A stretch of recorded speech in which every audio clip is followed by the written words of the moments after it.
I'm going to hit start. Okay, so there's a lot of new things going on with the band. New vocalist, new drummer. How is this going for you on the tour? It's overwhelming. Our fans, thank you. They made it seamless and perfect. We were nervous, we were scared. There were talks of giving it 6 weeks just to see, because nobody wants to be on a sinking ship. And a singer is one of those things that's just a quintessential part of any rock band, we all know that. And the response has just been so positive that we've decided to reopen the possibility and are opening the second chapter of Saving Abel. This is the next 5 years of Saving Abel. We were sorry to see Jared go, but we understood. Family first, writing a country record. We didn't want to go country. So we went with a more rock and roll singer with Scotty Austin, and his drummer from the band Trash the Brand. You know, Mikey McManus was not our original drummer. So he joined the band. He joined thinking it was the original Saving Abel. And when Jared split, he said, my heart's just not in it anymore, so he left, and that put us in a little bit of a bind. But Scotty said, man, my drummer's badass. Let's just bring him over. And it's been great. I mean, we learned all the songs in 5 days. That's impressive. Which is unheard of for a national act. You know, I've gone out, I've been hired by people where everybody knew the songs, and I'm like the lead guitar player, so I'm just the decorations on the Christmas tree, and I had 48 hours to learn the songs, but I could kind of hide behind chord parts and changes, and then when it's time to take a solo, I do that, you know. With a drummer and a lead singer, it's entirely different. They have to know the music cold. And they pulled it off, and we just keep getting tighter, and now we're working on new music and looking to the future. How is that new music the same or different from your historical sound and feeling? Well, the writers are the same. Jason's still one of the primary writers. I'm writing a little bit more. Scotty is writing the lyrics. And for what our fans see, it's really difficult when you're in it, because you could be evolving in ways that you can't write music for your fans, but you want your fans to stay with you. You know what I mean? Because especially the ones who've been there since the beginning. So we figure as long as we stay true to ourselves, it'll be pretty hard to deviate from the core of Saving Abel musically. It's just the vocals over the top that are going to be noticeably different. And what we got from our fans, even on the Johnny Dare show today, was "This is badass, my favorite Saving Abel yet. Love the heavy factor. It still sounds like Saving Abel, but with more balls." That was a great one. Was that in relation to Love Like Suicide? Yes, they played Love Like Suicide today on the Johnny Dare show. And that's the one song that we have completed in the can, because again, we had 5 days to learn all the old music and start writing new music. You kind of got it. When you have a tour book, that comes first, because your fans come first.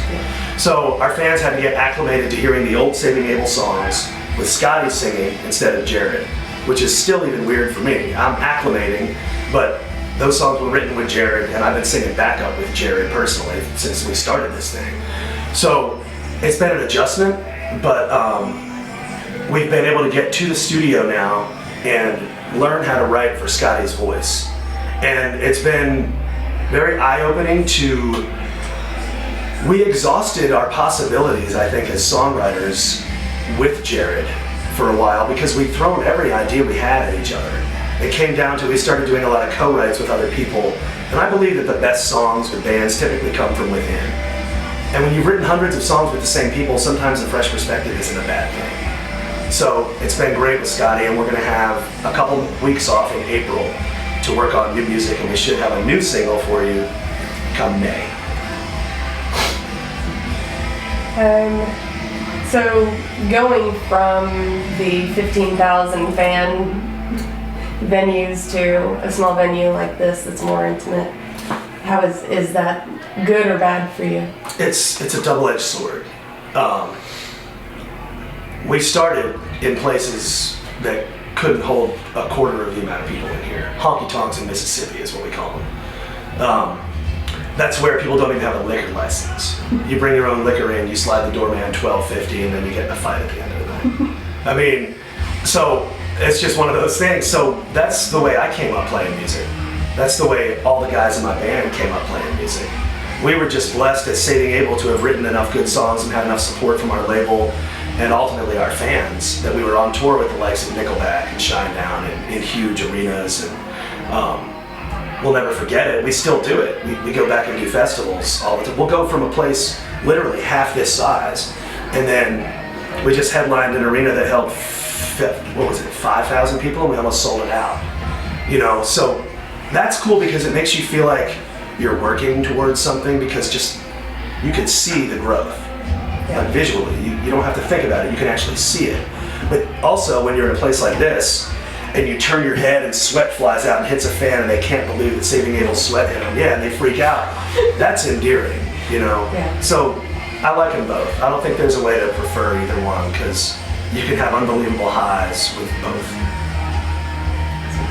So what can we expect to hear in the new single in March? I'm gonna say more like May. May? Realistically. Okay. Well, we're off mid-April. We can't force a square into a circle. We have song ideas. We're gonna give you another heavy one before we do a ballad. We all talked about that. It's kind of how they did it in the 80s. We have a ballad that we're sitting on, but we want, Jason and I especially have been really wanting to be unleashed into rock. We're both closet metalheads. We're never gonna go all the way metal, because unfortunately, we're not that band. Sometimes I wish we were, but what built Saving Abel was a rock and roll bass. So we're gonna add influences of very hard rock. And it's gonna be southern and it's gonna be dirty, and just get ready for it. My mission statement with this new Saving Abel is to be the baddest ass southern rock bar band that you can see in an arena or a bar in your hometown. So what would be your, speaking of metalheads, your favorite metal act of all time? All time? Yeah. You know, King's X is billed as a metal act. Yeah. And even though they're Christian, you know, that is still my favorite. You know, there's a great story about them with Billy Squire. He hired him right at the top of his career. He was doing arenas, and he hired King's X to be his direct support. And he had a 6-piece band. And it was an 18-month tour with breaks. There were 3 different legs of the tour. And after the first leg, he was like, these guys are kicking my ass. Like, I've got to do so. I don't get it. I've got 6 people on stage and they have 3. And I can't keep up. So he hired more musicians.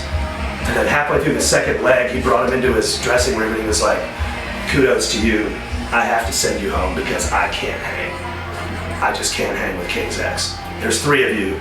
I have 3 times the musicians, 3 times the PA, and I can't hang. So I have to politely ask you to leave the tour. Which is pretty humbling, but, you know, amazing at the same time. So that story is, you know, how true it is, I don't know. I got it from a pretty reliable source. Yeah. That's awesome. Some more fun question. Being on the road so much, what's the one thing you can't live without?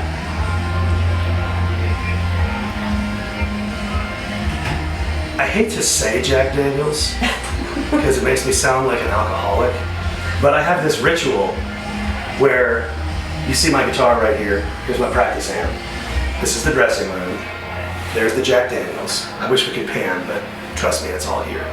And that's what I do. I do push-ups and I run scales and I drink Jack Daniels 90 minutes before set time. I'm not going to be without a guitar on tour, obviously, because I'm a guitar player. Right. Big bad call. Yeah. So the Jack, you know, that kind of gets me. I always say it makes me play from my balls instead of my brain, which is good.